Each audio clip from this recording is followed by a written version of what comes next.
Nesse momento, vamos dar início a mais um encontro do nosso ciclo aberto à ESAP, avaliação de ecoeficiência e sustentabilidade aplicada a projetos. O ciclo aberto à ESAP é um projeto de extensão voluntário, como desdobramento de uma disciplina de mesmo nome que vem sendo oferecida no nosso programa de pós-graduação em Saneamento, Meio Ambiente e Recursos Hídricos, aqui da Universidade Federal de Minas Gerais. É um momento de grande alegria, pois nós estamos iniciando o encontro aberto de número 13. Sim, o 13º encontro. Isso significa que o projeto está completando aniversário de um ano, com 12 meses de atividades ininterruptas, com encontros mensais. Nesse momento, aproveitamos, inclusive, para anunciar a nova rede, mídia social que o projeto passa a usar, que é o Instagram, normalmente aí carinhosamente chamado pelos nossos alunos, o pessoal jovem, como Insta. Então, é esse o ciclo.aizap, um novo canal, um novo espaço, né? Que vai ser muito importante para contribuir na divulgação da nossa programação, dos nossos encontros. Meu nome é Eduardo Coutinho, professor do DESA, que é o Departamento de Engenharia Sanitária e Ambiental da UFMG, apresentando rapidamente os principais objetivos do projeto Ciclo Aberto à ESAP. Como sabem, é um espaço de diálogo aberto da universidade com a sociedade como um todo. Ao longo desses 12 meses, temos procurado atender a esses diversos objetivos do melhor modo possível, sempre nos encontrando na terceira quarta-feira à noite de cada mês. E vale destacar, não é, a importância dessa integração, dessa aproximação entre diversos profissionais, estudantes, diversas instituições. E também nós estamos produzindo, nós estamos gerando um conteúdo inédito, um conteúdo original sobre temas atuais, não é, num cenário de crescentes incertezas, num cenário de grande complexidade no Brasil e no mundo. Na sequência, fazendo aqui essa abertura completamente diferente do que a gente vem fazendo a cada encontro, que é repassar rapidamente como voto de agradecimento desde o nosso primeiro encontro em outubro do ano passado, recebendo diferentes profissionais, sejam profissionais da academia, sejam profissionais de empresas públicas, de empresas privadas, diferentes temas, né, de interesse em meio ambiente, sustentabilidade, trazendo pessoas com diferentes experiências, não é? Com temas realmente assim muito atuais, tanto para apresentação, né, como palestrantes, apresentação dos trabalhos, né, do tema central do encontro, como também sempre contando com uma segunda pessoa convidada que atua como comentarista. Então, assim, é muito interessante perceber, não é? Também a presença de pessoas de organizações da sociedade civil, de ONGs, convidados, partilhando suas experiências, seus projetos. Então, é um momento assim de agradecimento a todos que passaram, que estão construindo a história, né? A modesta história desse primeiro ano aqui do projeto, procurando também contemplar pessoas de diversas regiões do Brasil. Então, isso também, além dos vários setores, não é? Também em diversas regiões do Brasil. É importante comentar que todos esses trabalhos, a parte gravada desses encontros anteriores, se encontram disponíveis em nosso canal do YouTube. Então, novamente, dando as boas-vindas, não é, a quem acaba de ingressar aqui nesse nosso encontro online, como também boas-vindas a quem vai nos assistir em outra data, em outro momento. Aqui faço questão de dar destaque ao encontro do mês passado, no qual contamos com o professor Daniel Castro, do projeto CIRA, trazendo esse tema da economia circular regional baseada na reciclagem de veículos em fim de vida útil. Foi o encontro do mês passado, com discussões muito interessantes, contando com a sempre atenta participação da Jomara Nogueira como comentarista, além de mestranda no programa. Ela é funcionária do Departamento de Gestão Ambiental da UFMG. Claro que nesse momento fazemos questão de também agradecer a equipe envolvida, né? A equipe de colaboradores, tanto na divulgação da nossa programação, quanto na indicação de profissionais, auxílios de diversas formas, nos bastidores também. Então, são professores, pesquisadores de algumas outras instituições. Contamos com o suporte de alunos, alunas, principalmente da pós-graduação, duas instituições do terceiro setor que atuam na área ambiental, recursos hídricos, que é a Catalisa, Rede de Cooperação para a Sustentabilidade, e a AGDS, Associação Global para Desenvolvimento Sustentado, hoje representada pelo Nelson Pedroso, seu presidente. Eu não sei se tem alguém da Catalisa nesse encontro em particular. Nesse momento, faço questão de divulgar, de convidar, né, a conhecer o portal UFMG Sustentável, que é uma iniciativa relativamente recente aqui da UFMG, e a equipe, né, abraçou esse nosso ciclo de encontros, e aproximadamente nos últimos 6 meses, vem a equipe de comunicação publicando, preparando uma matéria específica, né, sobre cada tema, auxiliando na divulgação. Então, fica o convite para que todos possam conhecer o portal FMG Sustentável.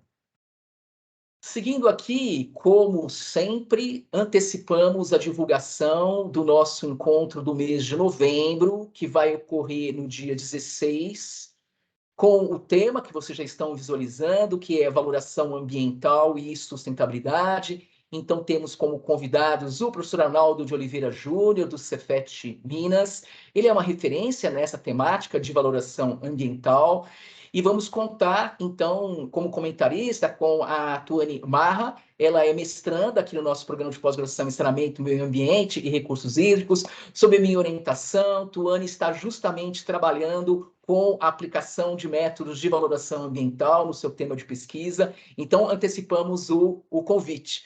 E, mais uma vez, destacamos aqui para que todos possam conhecer a nossa recém-criada, né, nosso recém-criado espaço no Instagram. Finalmente, conforme bastante divulgado, vamos agradecer, não é, a presença da professora Lisete Lange, responsável pela apresentação do tema central do encontro de hoje. É claro que foi intencional contar com Lisete como colega nossa aqui no DESA, para estar presente nesse momento especial, né, de aniversário de 1 ano do projeto. Então, é uma alegria muito grande, Lisete, contar com você trazendo esse tema, gestão de resíduos orgânicos, desafios, vantagens e tendências das principais rotas de tratamento. Como comentarista, a Nara Dornella, é uma alegria revê-la. A Nara foi nossa aluna também, defendeu há relativamente pouco tempo a sua dissertação de mestrado no programa. E sempre que possível, a gente gosta muito de contar com ex-alunos ou com alunos do programa de pós, contribuindo, enfim, como comentarista nos nossos encontros. Principalmente para quem está participando pela primeira vez, rapidamente, antes de passar a palavra para a Lisete, a dinâmica do encontro. Estamos finalizando, nesse momento, a breve abertura de boas-vindas. Vamos iniciar em instantes a apresentação da convidada Lisete Lange, que vai ter um tempo de 30 a 40 minutos aproximadamente para fazer a sua explanação, sem interrupção. Na sequência, eu vou passar a palavra para a Nara como comentarista, em torno de 10 minutos, para tecer seus comentários, destacando alguns aspectos importantes, agregando sempre, não é? E a gente vai finalizar, né, após os comentários da Nara, o primeiro momento desse encontro. Finalizamos a gravação, é isso que eu quero dizer. E o segundo momento do encontro é não gravado e é intencional, ou seja, nós vamos ficar completamente à vontade, todos nós, para no segundo momento desse encontro participar, interagir com o público, né, com perguntas, com contribuições. Essa é a ideia, né? E ao final eu procuro, assim, de algum modo, muito breve, fazer uma breve síntese e um fechamento. Venho utilizando, para quem me conhece há vários anos, essa letra do alfabeto grego, que é amplamente utilizada como símbolo do infinito, que é um convite para o momento presente, o aqui, o agora, com qualidade de presença, não é? evitando a dispersão de nossos pensamentos, ora para o passado, ora para o futuro. O momento é o aqui, o agora, o presente, e vamos, então, desfrutar desse encontro. Eu vou finalizar o compartilhamento da tela e passar a palavra para nossa querida Lisete. Lisete, a palavra é toda sua. Obrigada, muito bem. Então, eu quero, antes de dar início aí, a cumprimentar você, Eduardo, né, todos os presentes aqui. Primeiro, com caloroso boa noite, agradecer muito o convite feito pelo grupo, né? E é uma alegria poder compartilhar um pouquinho de reflexões, que é basicamente o que eu vou trazer para todos essa noite, dentro dessa temática tão ampla, né, que é a questão dos resíduos orgânicos, e é tão instigante também. Então, eu vou compartilhar aqui também a minha tela, e vocês também me dão uma sinalização se está tudo ok. Perfeito. Sim, Lisete, já a tela está sendo compartilhada. Vale deixar o lembrete para que o público como um todo, todos nós, possamos deixar nossos microfones desligados, né? Então, a palavra está com você, Lisete. Obrigada. Então, quando o Eduardo fez esse convite, a ideia geral era falar sobre a gestão dos resíduos orgânicos, né? Sobre esses desafios, vantagens. E eu pensava um pouco muito na rota tecnológica, né? Que eu conversei um pouco com o Eduardo.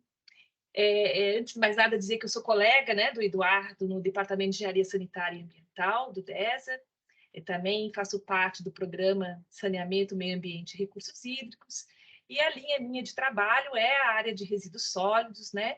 Tanto com projetos na área de gestão como gerenciamento.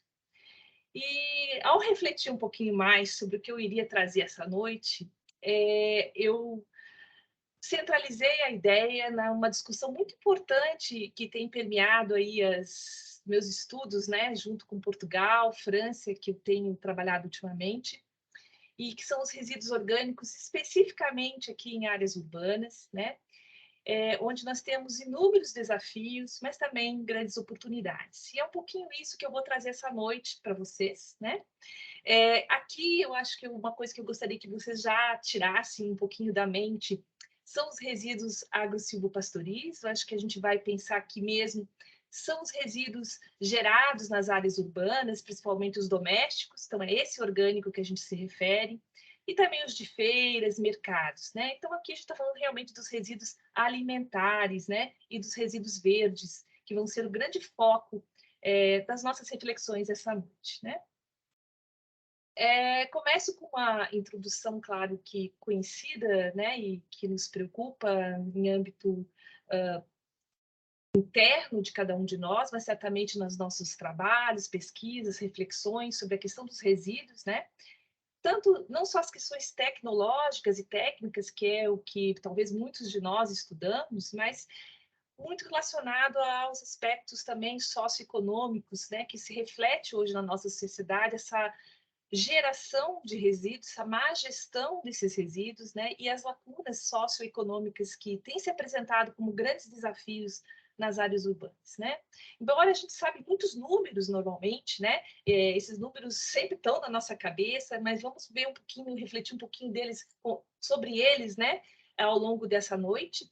Eu acho que talvez a primeira coisa que a gente já tem que ir lembrando é quanto que o Brasil tem, segundo o seu último dados estatísticos de levantamento, né? Tem uma estimativa de geração anual, né, de 82,5 milhões de toneladas, né, de resíduos nas áreas urbanas. Desses resíduos, nós sabemos aí, como mostra a figura, que mais ou menos 60% já vai para uma disposição adequada, que seria o aterro sanitário, né, para o Brasil, e cerca de 40% indo ainda para a disposição inadequada, aqui incluindo os lixões e aterros controlados. Claro que essa disposição, nós sabemos que ela não é, vamos dizer assim, homogênea nas macro-regiões, né? A gente sabe que, em termos de disposição, a região sudeste tem a melhor porcentagem em termos de colaboração com o aterro sanitário, em torno de 74%, seguida pela região sul, que está semelhante, um pouquinho menos, né, em torno de 71%.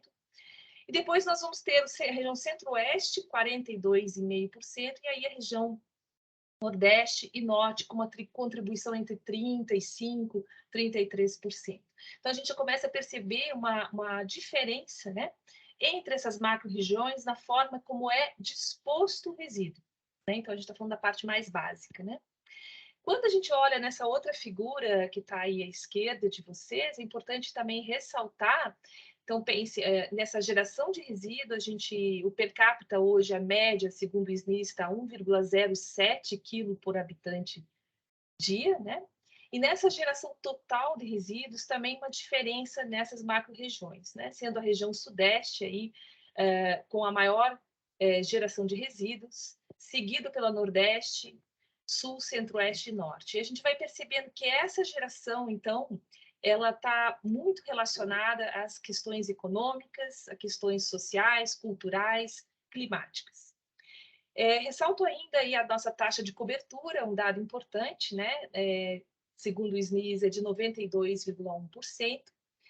E acho que, fechando aqui essas reflexões iniciais, a gente tem que pensar que todo esse processo de gestão de resíduos ainda sofre vamos pensar assim, uma insustentabilidade econômica muito grande, né? Já que no Brasil soma-se a tudo que nós falamos aqui a inexistência de cobrança na maioria dos municípios, né? Ou uma cobrança muito ineficiente, vamos dizer assim. Então, caminhando um pouco agora na direção dos resíduos orgânicos, né? A gente vai lembrar de um marco político, um marco de legislação importante, que é a nossa Política Nacional de Resíduos Sólidos. Ela surge em 2010, então já tem muito tempo, um bom tempo, né? Ela traz a ideia de integração na gestão, né? E fala também do gerenciamento de resíduos. E eu trouxe 3 pontos aqui para ressaltar dentro da nossa política para a nossa noite de hoje. Né? O primeiro, a questão da responsabilidade compartilhada, que é bem colocado dentro da nossa PNRS. Lembrando aqui, então, que ela ressalta essa cadeia toda que está envolvida, né, na gestão dos resíduos. Então, a gente está falando desde o poder público, os consumidores, titulares, serviços, empresas, comércios, né? Isso traz, então, um grande apelo à sociedade. A gente vê que é uma legislação baseada nessa sociedade como um todo. Um outro ponto, eu acho que bastante importante, é que ela estabelece uma ordem de prioridade na gestão e no gerenciamento, né? E aí a gente vai olhar essa figura que está à esquerda de vocês, e vocês vão relembrar, né, sempre essa pirâmide invertida, em que começa falando aí da não geração, da redução, reutilização, reciclagem, o tratamento e a disposição final, que é o que a gente tem atuado mais massivamente dentro do Brasil. Eu ressalto nessa figura a questão da coleta seletiva, que vai ser um ponto importante, né? Principalmente entre as etapas de reutilização e reciclagem. E um outro aspecto também que tem que nos fazer pensar um pouquinho é que a flecha está indicando claramente que, ao longo dessa cadeia, dessa hierarquia, a gente tem uma redução, um aumento dos gases de efeito estufa à medida que nós nos direcionamos para medidas, né, seja de gestão ou de gerenciamento, somente atuando na disposição final. Um outro ponto importante que no decreto de 2022, né, o decreto 10.936, que regula a 12.305, reconhece-se que há necessidade de segregação na fonte. Então, o novo decreto, se a gente depois pensar no Planares também, ele já vai estabelecer o Planares Beta, né, para desvio de resíduos orgânicos, que já não poderiam mais ir para o aterro, né, até aí 2040, e a gente vê que esse decreto aponta já para 3 frações que nós devemos nos preocupar em separar, por exemplo, no gerenciamento, de uma forma geral, que é o recicláveis secos, os orgânicos e os rejeitos. Aqui é um dado da ABRELP, né, da nossa Associação Brasileira de Empresas, né, de Limpeza Pública e Resíduos Especiais, ela já aponta que essa gravimetria, essa composição gravimétrica tendo como ano base 2020, publicada em 2021, é que 45% aproximadamente já do resíduo no Brasil é resíduo orgânico. Os outros 40% seriam os recicláveis, e em torno de 15,5% os rejeitos, né? Importante a gente aqui talvez relembrar que essa composição gravimétrica desses resíduos orgânicos, ela é muito variável, né? De acordo com o tipo de cidade, né? Com aspectos aí também culturais, de quais são as aptidões daquela cidade, de uma maneira geral, essa geração pode ser maior ou menor, né? Então, no mundo hoje, quando a gente pensa em continente europeu, essa fração está em 30%, 35%, né?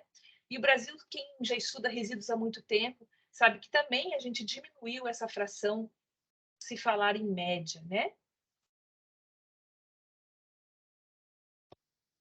E pensando um pouquinho aí nesses três aspectos, a gente viu que o resíduo orgânico é um resíduo que ele está sendo recomendado, né, que seja segregado, né? A PNR diz que ele não poderia estar indo para aterro.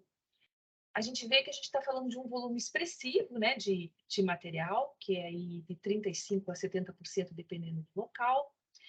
Qual que é a nossa preocupação com esse resíduo orgânico? Principalmente quando pensamos aí como técnicos, né? Quando pensamos nós que trabalhamos com aterro, com projeto de estações de tratamento de lixiviado, a gente sabe que esse resíduo orgânico, né, devido à sua rápida degradação, ele vai gerar alguns produtos ou subprodutos não desejáveis, né? Como o lixiviado, como comentado, como os gases de efeito estufa também, né, como o metano é um dos problemas, né? Muitos tentam nos convencer que ele é muito bom, que bom que é gerado, pode ser captado, né? Mas aqui a gente já está falando de um produto de fim de linha, né? Então a gente não gostaria jamais, é como eu sempre falo quando estou em sala de aula, eu gostaria de, em algum momento na vida, não precisar mais estar falando de projeto de aterro, né? E nós estamos falando de outros tipos de tecnologias e de tratamento, e principalmente na pirâmide, nas questões de redução de reuso. E aqui eu trago um dado alarmante, se a gente pensa já do que a Agência Ambiental Europeia traz em 2020, que para a Europa, 3% das emissões de gases de efeito estufa tiveram sua origem nos resíduos orgânicos, né? Então, como responsáveis por essa geração. E aqui eu vou fazer uma segregação também desses resíduos orgânicos, olhando agora para as áreas urbanas, né? Então, nós também dividimos esses resíduos em três grandes grupos, como está ilustrado aqui. A gente tem os resíduos chamados mais biodegradáveis, né? Que é o primeiro, a primeira figura, são os resíduos alimentares, que advêm de processamentos das residências, né? De catering, restaurantes. O que isso nos chama atenção para esse grupo? É um grupo muito rapidamente putrescível, tem muita água, então isso nos faz pensar nos processos tecnológicos que terão que ser aplicados. Ele demanda sobre a questão do gerenciamento, né? Então, pensando nas áreas urbanas, ele vai demandar um tipo de recipientes específicos, frequência, né? A gente vai ter que pensar com que frequência teria que ser coletado esse material, entre outros fatores. Se olharmos a figura do meio, é um outro grupo de resíduos, que são os chamados resíduos verdes, que são os resíduos de podas, de jardinagem, né? Normalmente gerado em jardins e parques. Ele já tem uma outra característica, né? Ele é muito menos putrescível, é mais estabilizado de uma certa maneira, ele tem também menos água, ele já demanda uma frequência de coleta não tão intensa. Então, a gente teria, ele é mais sazonal, vamos dizer assim, enquanto o que eu falei anteriormente também não é, a gente não tem uma sazonalidade definida, mas esse sim, a gente tem essa sazonalidade. Ele não tem tanto problema com odor, mas a gente vai ter alguns problemas em relação ao volume. E, por fim, o terceiro grupo, que hoje mundialmente também é olhado, são os resíduos orgânicos que advêm de geradores específicos, que são os mercados, feiras, né?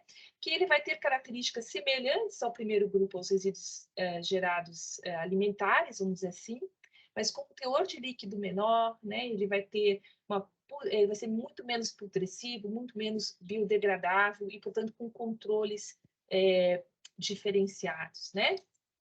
Então, tendo em mente esses 3 grandes grupos, que é o que nós vamos discutir um pouquinho essa noite e conversar, algo que sempre me faz, pelo menos, pensar e me fez sempre buscar muito nas discussões de regulação que a gente está tendo hoje com esses países, com esses grupos especificamente, né?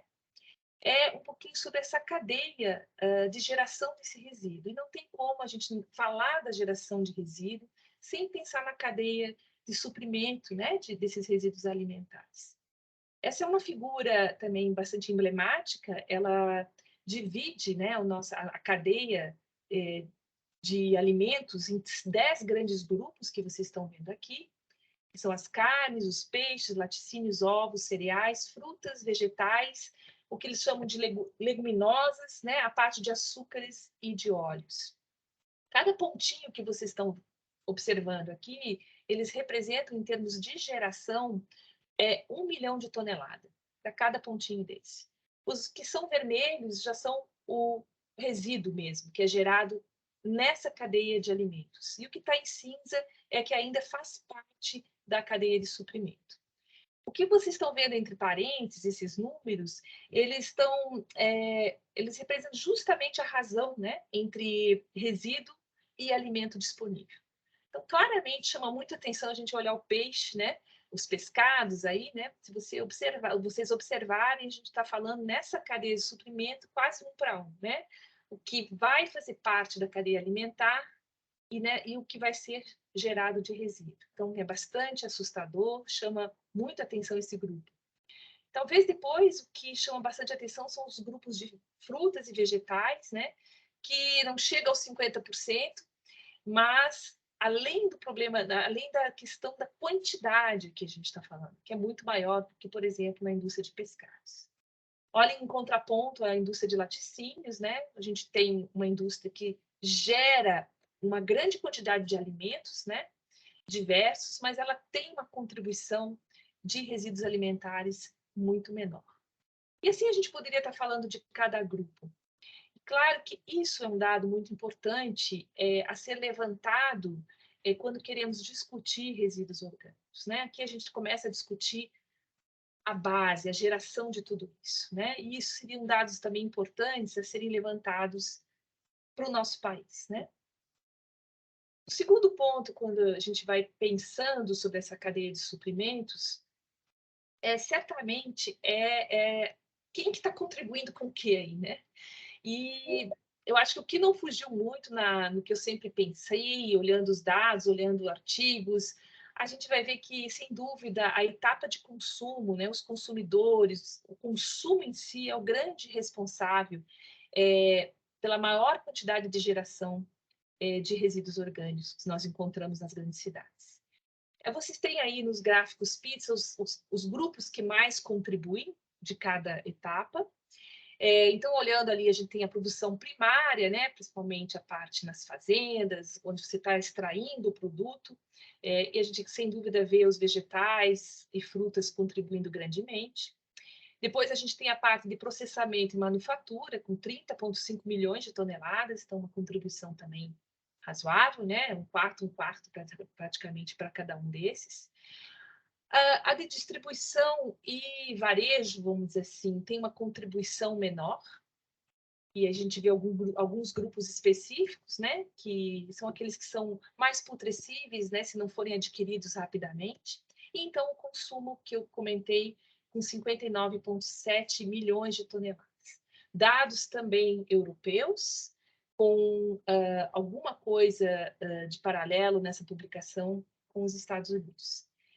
E quando a gente procura um pouco no Brasil, a gente vai encontrar talvez números não tão claros, mas principalmente nos assusta o quanto a questão da distribuição e do varejo ela é um pouco diferenciada do que a gente vê aqui para a Europa. Isso praticamente duplica esse número.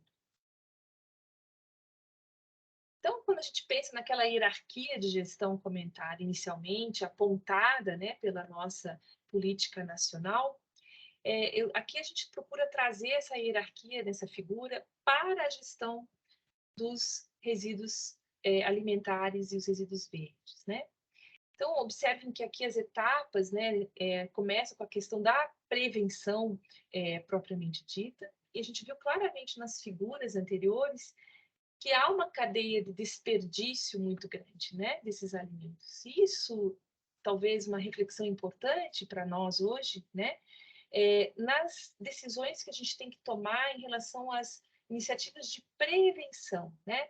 Como evitar a geração desse resíduo alimentar, ou principalmente, né? Através, principalmente, da cadeia de produção e de consumo. Então, trabalhar, né, com tecnologias, com técnicas agrícolas mais robustas, mais adequadas àquela situação de solo, de cultura. Isso tem que ser, dali que se começa algumas das linhas de prevenção.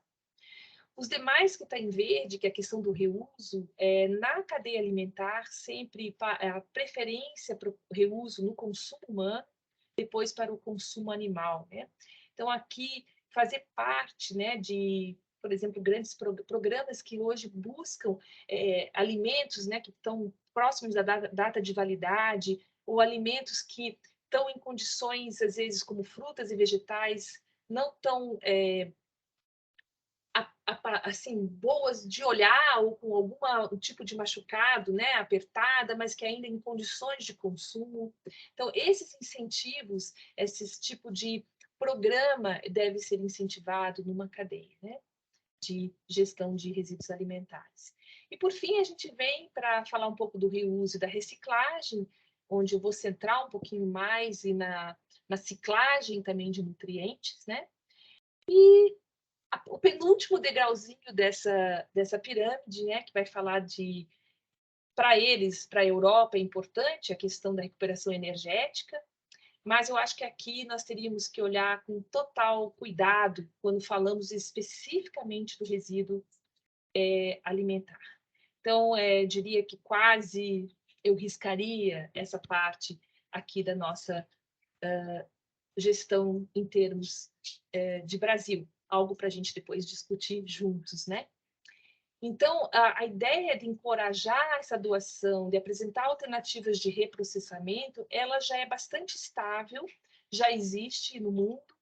E hoje, especificamente agora, quando eu estava na França, o maior trabalho que a França está agora investindo para os próximos 5 anos é justamente nessa hierarquia, no que vocês estão vendo ali na área amarela e laranja, como talvez a principal ação hoje em parceria com as indústrias, né? E a gente vai ver um pouquinho nesse slide aqui, parece uma figura com muitas linhas, mas o que vocês têm nessa figura, a gente apresenta aqui o que eles têm de resíduos orgânicos, que é a parte à esquerda de vocês.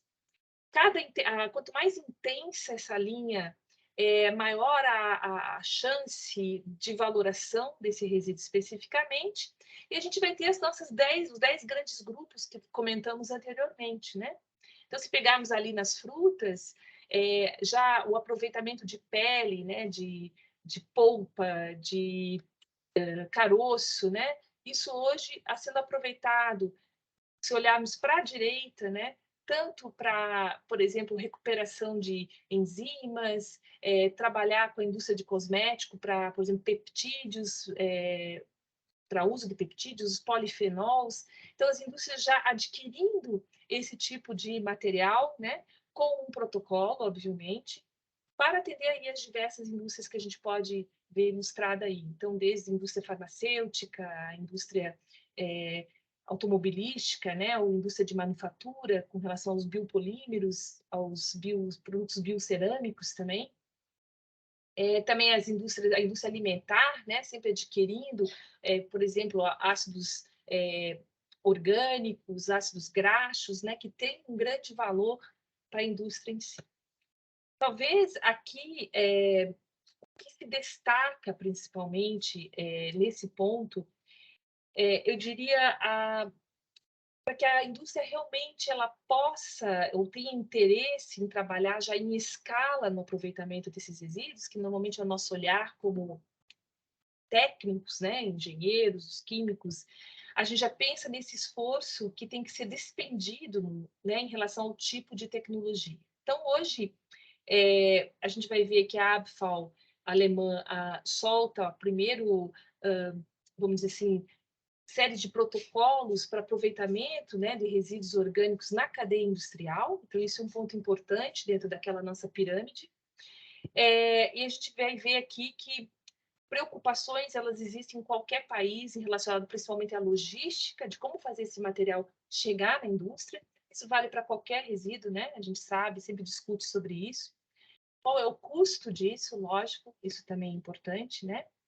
E que resíduos, se isso vai ter uma constância, né? Se isso vai sempre estar chegando. Então, qual é o equilíbrio que a gente tem que dar? Que essa geração de resíduo, ela não seja estimulada para poder alimentar a indústria, né? E que sim, tem programas paralelos aí de prevenção nessa geração. Por fim, não tem como não falar de resíduos orgânicos, e principalmente quando a gente está falando aqui um ciclo de palestras da ESAP, como o Eduardo comenta, né, qual é a ideia desse grande grupo, sem trazer os objetivos aqui do desenvolvimento sustentável, que todos nós conhecemos, né?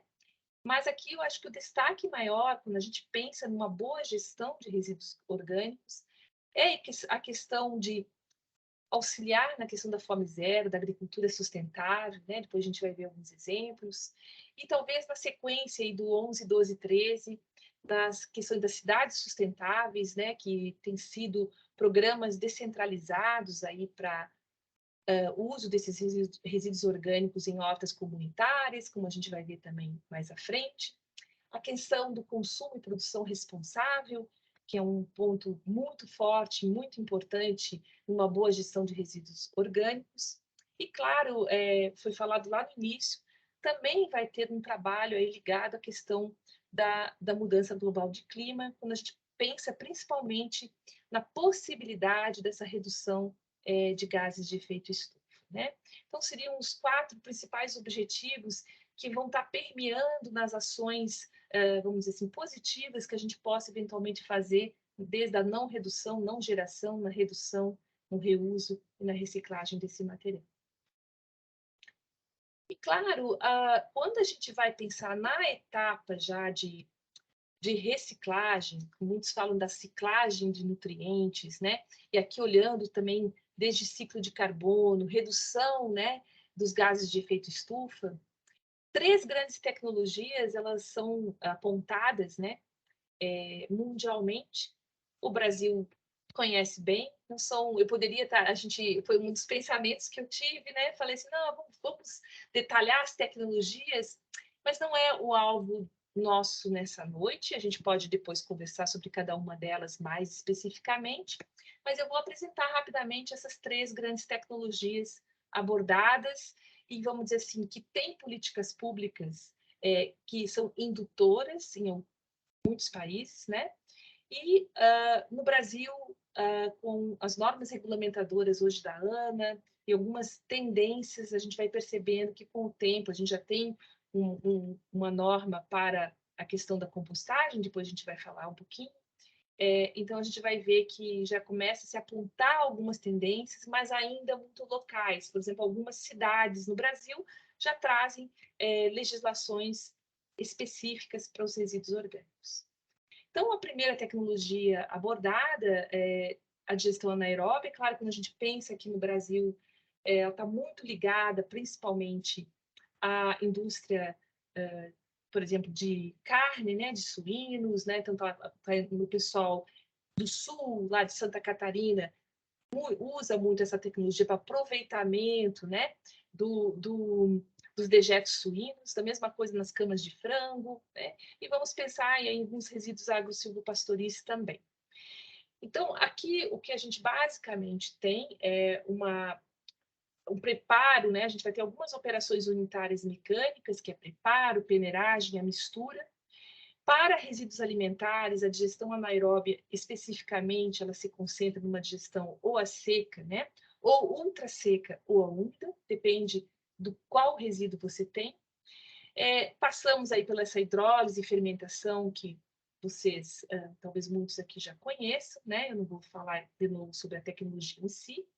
É uma oxidação anaeróbia e a gente tem aí dois subprodutos importantes, né, na digestão anaeróbia, que é a geração do biogás, sempre com a finalidade de aproveitamento ou para calor ou para geração de energia. Mas a gente vai ter também o que a gente chama do digestato, né, que está sendo muito estudado na ciclagem de nutrientes e hoje também sendo conectado junto com a compostagem. Se vocês olharem nesse esquema, vocês vão ver que a compostagem que está aqui, ela também vai fazer parte dessa unidade de digestão anaeróbia, justamente para tratar tanto os rejeitos que são gerados no início, para o preparo do substrato da digestão anaeróbia, como também do digestato. Aqui nessas figuras, o que a gente tem basicamente, o que a gente usa normalmente no campo, mas eu aponto aqui já os biodigestores domésticos, né, que hoje já estão sendo vendidos no mercado para pequenos sítios, casas, né, e com a ideia de aproveitamento, principalmente do gás para a cozinha. Então, a gente já vê também um mercado agindo um pouquinho diferente. Outro tratamento que é apontado para os resíduos orgânicos, pensando em alimentos e podas, é o tratamento mecânico biológico, o TMB, que ele pode estar associado a uma digestão anaeróbia ou a um estágio apenas aeróbio. É um tratamento que ele já recebe os resíduos misturados, ele é um pouco diferente, né? O resíduo da coleta domiciliar misturado. Ele vai ter uma segregação rápida para separar aí metais, plásticos, na verdade aqui muito no intuito que pode interferir no processo, não tanto para reciclagem. Depois ele pode passar ou para um estágio anaeróbio ou aeróbio, né? Então pode ter geração de biogás ou apenas redução de volume e estabilização da matéria orgânica. E no Brasil, muito destinado a aterros, a partir desse ponto aqui. E na Europa, isso ainda passa por um refinamento, vamos dizer, que é um peneiramento, e esses materiais, o rejeito pode ir para um processo térmico, e o que sobra de resíduo orgânico vai para uma compostagem também. Então, a gente vê a compostagem presente aqui também. E, por fim, uma terceira rota tecnológica que tem sido extremamente estimulada aqui na América Latina e principalmente no continente africano, que é a compostagem. A compostagem já é um processo aeróbio, né, cujo foco é principalmente redução de volume, mas ter a geração do composto, que ele é definido como um composto, ou aquele pode vir a ser um fertilizante orgânico sólido, né, a ser empregado para recuperação de áreas degradadas, horticultura, fruticultura, entre outros processos. O que nós vemos normalmente na compostagem é esse resíduo orgânico, ele normalmente ele é pré-selecionado, e ele pode advir de uma coleta que não tem separação na fonte, que é totalmente não desejável, e uma que tem separação na fonte. Então, por exemplo, se a gente olhar para Minas Gerais, nesse momento, assustadoramente, a gente vê fechamento, né, de quase 25 aí, unidades que trabalhavam com compostagem, justamente porque a falta de chegada de resíduos orgânicos adequados, né, gerou essa crise, vamos dizer assim, no processo de compostagem. Aqui são alguns exemplos que a gente já começa a perceber da compostagem já industrial, né? Então, nessa figura, a gente vê uma compostagem em que ela recebe um resíduo orgânico pré-selecionado e já tem uma certa automação, e tanto para a parte aqui de fermentação biológica, quanto já para o resíduo o composto a ser estabilizado. E aqui também é onde vai ser feitos os aditivos para preparo de uso desse material. Então, a nossa pergunta para o Brasil é: temos como usar o composto gerado? Que qualidade vai ter esse composto? Como que a gente faria esse tipo de processo, centralizado, descentralizado? Lembrando que o foco da nossa noite são as áreas urbanas. Eu começo aqui já mostrando um processo descentralizado dentro de uma área urbana. Isso aqui está acontecendo em Florianópolis. A gente já vê nessa primeira figura como esse resíduo orgânico chega, o resíduo alimentar, ele é coletado nas casas, então existe uma coleta porta a porta, da área em onde está a área de compostagem, então pode ser 2 ou 3 bairros relacionados a essa área. Esse resíduo ele vai ser despejado numa cama aqui de solo, né, de gramíneas. Então a gente tem um olhar, né, aqui já da qualidade desse material fechado, e fica nessas áreas o composto final sendo gerado para a horta dessa mesma região. E depois eu vou falar um pouquinho do que é feito e como que se ganha especificamente do caso de Florianópolis. Aqui é um processo hidro, né, um processo aberto, simplificado, diferente do que a gente pensa em processos já onde você tem uma automação da própria composteira. Então, um processo muito tradicional, muito caro para nós aqui no Brasil, né? Caro aqui no sentido de que gostamos do processo, não que ele é caro, né? E percebo uma geração também de um digestato da compostagem, né? Que depois tem que ser feita uma ciclagem, pode ser usado para molhar as próprias leiras, entre outros usos, né? Dentro da horticultura. Aqui só uma visão, por enquanto, para nós vermos a sequência de uma compostagem mais bem urbana, dentro de uma cidade não tão grande, né? Como Florianópolis, a gente está falando aí de 500, 600 mil habitantes, e descentralizada, que é uma palavra-chave importante para nós. Nesse quadro, basicamente, para a gente olhar um pouquinho essa comparação, né? Quando a gente pensa no TMB, é o que está à esquerda, o composto produzido numa planta de TMB e o composto produzido numa planta de compostagem com resíduo segregado, né? Então, visualmente, a gente já começa a perceber a importância de se fazer uma coleta na fonte geradora. Não é tão simples, mas muito importante que seja assim, né? Eu trago para vocês aqui também um pouco do que a gente tem hoje já no mercado, chegando no Brasil, também as composteiras industriais. Aqui elas vão ser de diferentes tamanhos, mas o tamanho máximo desse tipo de composteira é para poder fazer a compostagem de até 1 tonelada de resíduo. E essas são composteiras já também com automação, eu não conhecia pouco, né? Para a compostagem domiciliar, né? Então, dentro das nossas casas. Então, a gente começa a falar aqui, pensar um pouquinho em algumas estratégias, né? Que vão ser muito importantes para o sucesso aí dessas estações de tratamento. Então, primeiramente, a segregação na fonte geradora, a gente viu pelo próprio slide que mostramos anteriormente, né? Que tipo de gerador vai ser responsável por essa segregação? Essa é uma definição muito importante, né? Que aí eu venho para o último item. A governança tem que fazer juntamente com participação social, juntamente com a cidade, né? Com aquela sociedade de como e qual resíduo vai ser segregado, que fluxo de resíduo vai ser o alvo, frutas, vegetais, né? O que a gente tem interesse? Qual é o aspecto, o resíduo orgânico que é o alvo daquela municipalidade? Não são iguais, né? A gente tem municípios no Brasil, por exemplo, que estão muito próximos de áreas, tem áreas rurais muito na sua proximidade. Então, por exemplo, o agro-silvopastoril, que eu falei que a gente não deveria colocar aqui, às vezes ele pode ser parte, fazer uma sinergia junto com os resíduos orgânicos daquela cidade. E sempre a logística, né? A logística de coleta seletiva, né? Desses fluxos, né? Que vão integrar esse sistema. Que tipo de equipamento, né? Containerização ou não, né? São grandes desafios do gerenciamento aqui que a municipalidade tem que definir e escolher.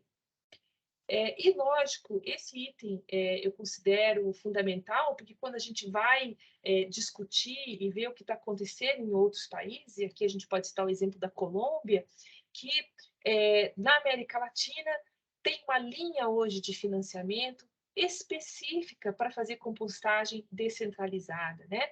E está buscando criar um mercado já com uma certificação para os compostos gerados. Aqui eu incluí o digestato, porque é muito comum, talvez não para nós no Brasil, estamos estudando em âmbito acadêmico, mas eu acho que ainda dentro das rotas tecnológicas que a gente vai perceber na cidade, ele ainda talvez não se incorporou, mas a gente vai perceber que ele pode se incorporar dentro dessa linha também mercadológica junto com o composto.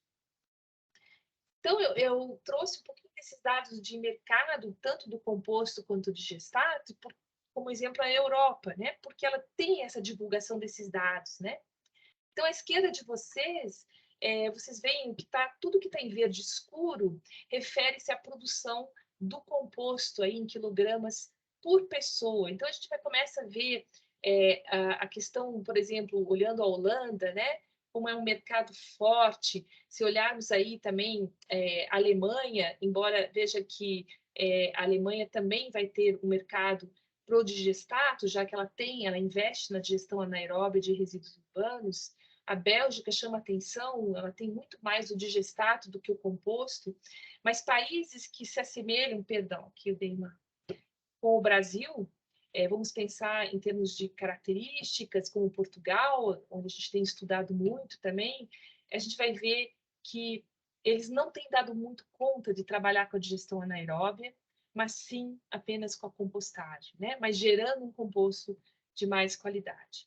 Se olharmos aqui à direita, vocês já vão ver aplicações, mercado para esse composto gerado na Europa, né? Então, desde a agricultura, horticultura, que é o verde mais escuro, mas aí a gente vai ver recuperação de áreas degradadas, como meio para crescimento, por exemplo, de cogumelo, para recuperação para gramas de quadras poliesportivas. Então, você vai ter composto que vai ser classificado para usos diversos. Então, isso torna o mercado também bastante atrativo. Então, aqui é um exemplo, talvez, do que onde nós poderíamos chegar em termos de Brasil.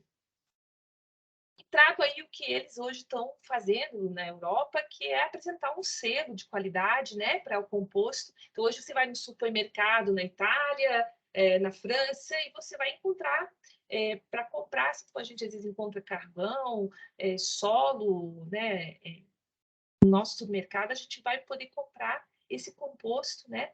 E que esse selo é uma garantia desses 4 aspectos que estão à esquerda, né?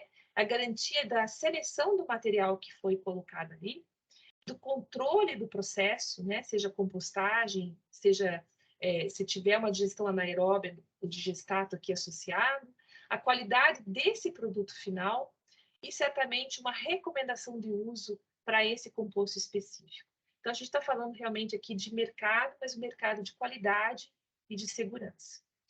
E, por fim, alguns exemplos rápidos para vocês. Eu trago alguns exemplos contrastantes, né? Eu gosto, quando vocês puderem ler um pouquinho sobre Surabaya, né, na Indonésia, é uma cidade que com quase 3 milhões de habitantes, fica ali na região de Java, e ela tem 3 programas, né? Então, a gente está falando de uma cidade grande, um número de população muito grande. Aqui a geração de resíduos orgânicos está quase na faixa de 70%. E o que eles têm são 3 programas. O que vocês veem abaixo aqui é um estímulo às composteiras domésticas. Depois eles têm, para quem já tem propriedades, jardins, o uso da compostagem, fazer a compostagem e usar no seu próprio jardim e trabalhar com os vizinhos. E uma compostagem mais industrial, vamos dizer assim, para mercados, restaurantes, onde eles separaram dos demais. Então, aqui algumas coisas que eu chamo a atenção. Vários programas ao mesmo tempo, uma comunidade bastante grande. A gente está falando de uma população bem grande. Esse outro exemplo, em Nagai, no Japão, é um olhar diferente. Eles são cerca de 32 mil habitantes, uma comunidade bastante agrícola, e essa comunidade ela tem 2 sistemas, que é a compostagem dos resíduos de mercado, e depois eles têm a compostagem, né, que é feita domiciliar, mas distribuída entre todos. Ou seja, o que vocês estão vendo em verde aí são os locais de distribuição para quem quiser. Quem quiser pode recolher esse composto pronto. E isso hoje vai para as feiras, né, de produtos orgânicos, né, também com uma certificação aqui que a gente não consegue ler, talvez alguns consigam, né, para esse composto. E agora eu vou pegar um pouquinho da Europa, a gente olhando aqui, é interessante, né, a gente vai percebendo a Alemanha, né, o Portugal, Áustria, França, países com vocação, né, principalmente que a Áustria e a Alemanha com uma vocação muito grande para compostagem. Mas a gente vai ver aqui Portugal, então, que é um país irmão, a gente chama assim, com 10,3 milhões de habitantes. Essa geração de 474 quilos, né, de resíduos domésticos aí, per capita, isso representa como se fosse 1,3 quilos. É interessante aqui, porque se o Brasil é 1,07, né, a gente está falando aqui de Portugal já gerando 1,3, uma taxa de reciclagem de 31%, e observem quais são as rotas tecnológicas, né? Eles têm compostagem, são 10 plantas, 12 plantas com digestão anaeróbia já combinada com a compostagem, né? E eles têm um grande projeto de composteiras comunitárias, que são esses exemplos que vocês estão vendo aqui. Então, eles vão ter 2 grandes rotas tecnológicas e uma forma de recolhimento, né, um pouco diferenciada, ou talvez de apelo educacional com a população. Na Áustria e Alemanha, eu coloquei propositalmente 2 países aí com grande vocação para o aproveitamento dos resíduos orgânicos. Observem as taxas de reciclagem, né, extremamente altas. Uma geração per capita também alta, né? A Alemanha aí, se a gente fizer 1,7 mais ou menos de geração quilo por habitante dia, né? Enquanto a Áustria a gente está falando aí de 1,5 quilo por habitante dia. Muito alto essa geração, né? Mas observe o número de plantas que nós estamos falando, industriais aí. Na Áustria, 406 plantas de compostagem, aqui vocês têm um pouco do que é recuperado, o que é processado, né? E 3 plantas de digestão anaeróbia, sempre combinada com compostagem também, e 156 plantas de digestão anaeróbia. Já a Alemanha, vejam a questão como aumenta, né? São 849 plantas de compostagem, e a digestão anaeróbia, 246 plantas, né?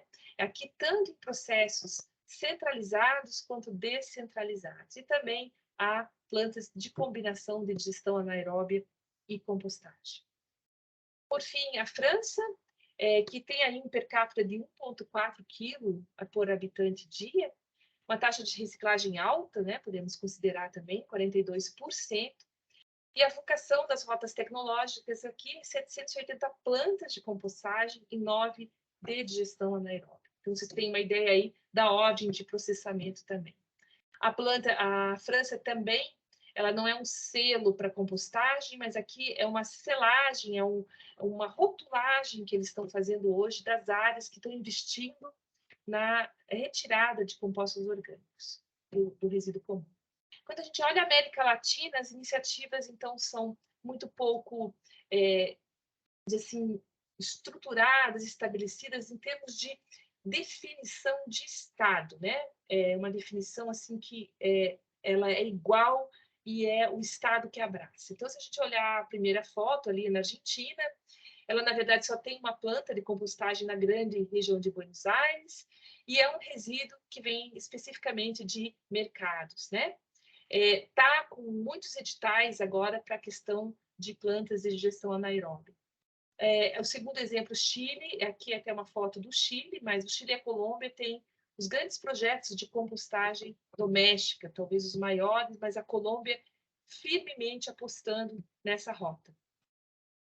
Trazendo para o Brasil, eu volto com Florianópolis, só que aqui um pouquinho antes eu recupero para você, só para lembrar o que o Planares coloca para nós como meta em cada macro-região do que nós devemos desviar em termos de resíduos orgânicos dos aterros, ou seja, que não devem mais chegar nos aterros, num crescente até 2040.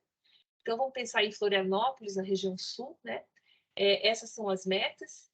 Mas Florianópolis já está conseguindo chegar quase na meta do ano aí de 2028. Não exatamente, mas quase. Talvez a gente viu aquelas fotografias de uma das áreas de compostagem, mas ela é um município que ela faz uso, e aqui trazendo a Lei 14.119 de 2021, com relação à Política Nacional de Pagamentos por Serviços Ambientais. Então, aqui uma coisa importante, a Florianópolis remunera esses pátios de compostagem, hoje num valor quase de R$ 152 por tonelada de resíduo compostado, acho que tonelada ou quilo, perdão, pessoal, agora eu não me lembro bem, eu lembro do valor, mas não lembro em relação ao quê. E esse dinheiro, por exemplo, ele tem sido usado, por exemplo, para mulheres em situação de vulnerabilidade naquela área, normalmente um dinheiro que está sendo aplicado em programas sociais. Então, aqui eu trago um outro aspecto muito importante para nós discutirmos hoje, que é a questão do pagamento por serviços ambientais, que, se nós formos pensar, esses pagamentos eles têm uma origem lá mais na parte agrícola, de terras, né? Mas que eles vêm, por exemplo, para nós em Minas, aqui com a Bolsa de Reciclagem, que eu vou comentar posteriormente, né? E veja que também Florianópolis traz uma lei municipal que faz a obrigatoriedade desses resíduos orgânicos. Aqui está a geração em torno de 35%. Então, a rota principal é a compostagem como rota tecnológica. São Paulo já tem projetos de compostagem descentralizados também, aqui na Lapa, que vocês estão vendo desde 2015, e com foco principalmente também nos resíduos de feiras e jardins, que seriam os resíduos verdes, né? Belo Horizonte, eu estou trazendo mais, talvez aqui salientando o programa Bolsa de Reciclagem, né, que vem desde 2011. Acho que isso é um marco muito importante para Belo Horizonte, com foco aí nos catadores, nos recicláveis, e agora a gente começa a se perguntar aqui como que a gente pode trazer algo semelhante para os resíduos orgânicos.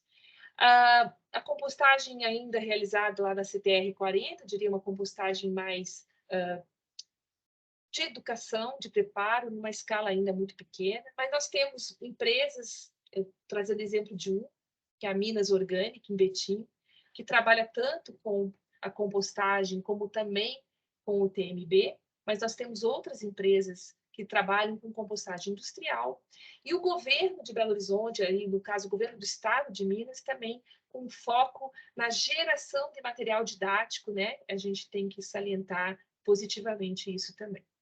Porto Alegre, a gente vê que esse programa já vem desde 2011, então um programa de 11 anos, um programa centrado na containerização.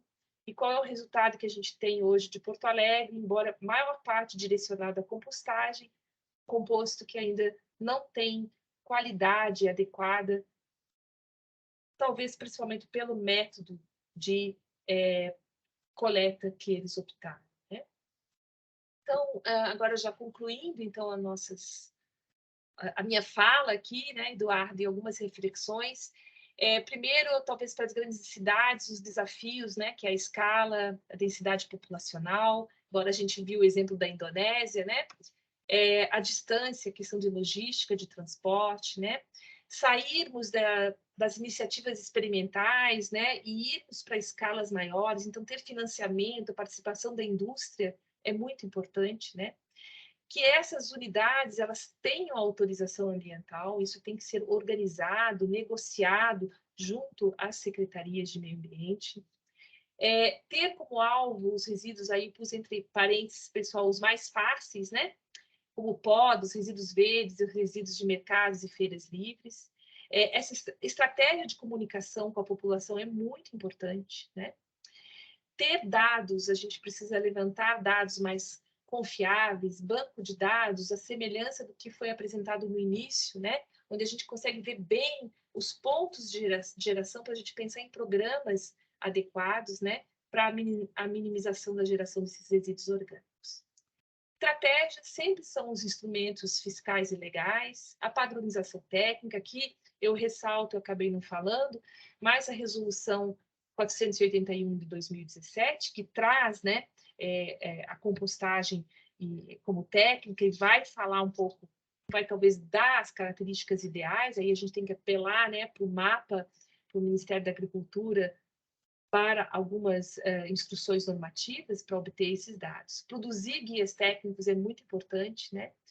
E coloquei em verde aí integrar o tema, né, com outras políticas públicas relacionadas à segurança alimentar, né, preservação de recursos hídricos, né, e consumo sustentável, que são temas extremamente importantes. Algumas referências, eu agradeço muito esse momento para conversar, e eu fiz aí uma homenagem aí vocês, os balõezinhos, para parabenizar esse um ano, né? Que a gente sabe que não é fácil manter um ano de palestras, né? Trazer as pessoas, trazer não só os palestrantes, mas o público também, né? Então, muito obrigada, Eduardo e os demais colegas. Retorno a palavra a você. Lisete, querida, muito agradecido, não é? É uma satisfação grande realmente contar com a sua presença, não é? Você que tem uma trajetória profissional, acadêmica, como professora, como pesquisadora, uma trajetória admirável, não é? E uma colega muito querida de departamento, partilhando conosco essa experiência toda. A gente sabe que você preparou esse material para gente, para esse nosso encontro, assim, uma grande compilação, não é mesmo, Nara?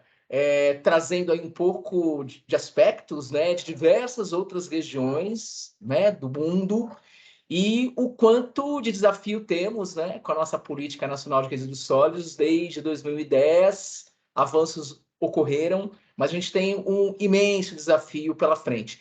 Eu quero passar diretamente a palavra para a Nara. Nara, você convidada, fique à vontade de se apresentar brevemente, se você quiser, tá certo? Teça seus comentários à vontade. E aí, somente após, né, um aviso, um lembrete para o público, ao final das palavras, dos comentários da Nara, é que a gente vai abrir aqui para participação ampla, tá bem? Com perguntas, contribuições, enfim, do pessoal. Nara, o microfone está com você. Tá certo. Vocês estão me ouvindo bem? Pode seguir. Boa noite, viu, professor Coutinho, professora Lisete e a todos que estão participando.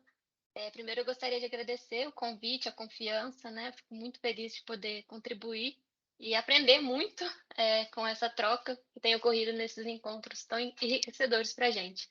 Parabenizar também a equipe pelo um ano de realização desse projeto, nesse cenário, né, que a gente está enfrentando, levar informação com qualidade e mostrar o trabalho, né, da academia de uma forma mais acessível é um ato político muito importante. Então, muito parabéns. Muito obrigada também à professora Lisete pela apresentação, por essa aula, né, com um conteúdo riquíssimo. Eu vou destacar alguns pontos da sua fala e algumas percepções minhas, né? Primeiro, trazer sobre como é importante a gente refletir sobre o papel da indústria, o nosso modo de consumo, alimentação, essa hierarquia, né, que a professora trouxe na geração dos resíduos, pensar na pirâmide de não gerar, reduzir, não desperdiçar os alimentos, e a conscientização, eu acredito que é o primeiro passo para a gente pensar em qualquer melhoria, né? Um outro ponto é trazer que realmente na natureza os restos de animais, vegetais, eles são decompostos, né, de forma natural, espontânea, viram humus. Então, como a gente pode aprender muito também pelos processos cíclicos da natureza e trazer isso, né, para as rotas tecnológicas que são aprimoradas e pensadas, né, para o contexto, por exemplo, da área urbana. Essa questão dos resíduos orgânicos, ela sendo reutilizado, né, pensando nessa cadeia cíclica, tem muito a ver com a questão da economia circular, que foi abordada em outros encontros. Então, quem tiver interesse, eu faço aí a sugestão de visitar o canal. Sobre as vantagens, que algumas que eu anotei aqui, de enxergar mesmo os resíduos orgânicos, né, não como um resíduo a ser simplesmente enterrado, mas como um coproduto, né, que tem um valor econômico, tem valor ambiental, é um composto que pode trazer, né, benefício para o solo, para uma alimentação mais saudável, com menos agrotóxico. Quando você faz a troca, né, do uso de um adubo sintético por um adubo natural. Então, traz essa parceria com um pequeno produtor, de políticas de segurança alimentar, essa conversa, né, com várias disciplinas, como agroecologia. Então, é uma temática muito vasta. A questão também da ampla distribuição, né, desse composto é uma vantagem a se pensar, porque reduz custos de produção agrícola, causa um impacto no preço final da alimentação, né? Reduzir o que a gente destina para o aterro sanitário, que é um dos custos mais elevados que as prefeituras, né, têm, o poder público tem, aumentando também a vida útil, né, dos aterros. E pensando também nessa questão de reduzir os gases efeito estufa. Então, tem muito potencial, muitas vantagens ambientais, econômicas, de saúde pública. Foi muito interessante ver esses exemplos, né, dos países mais desenvolvidos já avançando, né, para esse mercado promissor. A professora traz algumas rodas de tratamento, né, algumas até que eu não conhecia ainda, como essas composteiras industriais, já sendo usadas até nas residências. E o que eu posso perceber, a gente pode perceber, é uma visão de um mercado novo, emergente, né? E importante para a geração de trabalho, renda, promover cidadania. No Brasil, quando a gente compara com os outros países, realmente ainda há muito a ser desenvolvido, né? O papel econômico ainda não é muito destacado essa atividade, ainda não é muito rentável em grande escala, mas a gente vê iniciativas muito importantes que a professora trouxe também. Dos desafios, posso destacar essa importância, né, do interesse político para a expansão dessas iniciativas, como as mencionadas. A pressão legislativa é fundamental, a gente vê os avanços que a Política Nacional de Resíduos trouxe, ainda tem muito o que melhorar, mas pensando num cenário sem ela, estaríamos muito pior.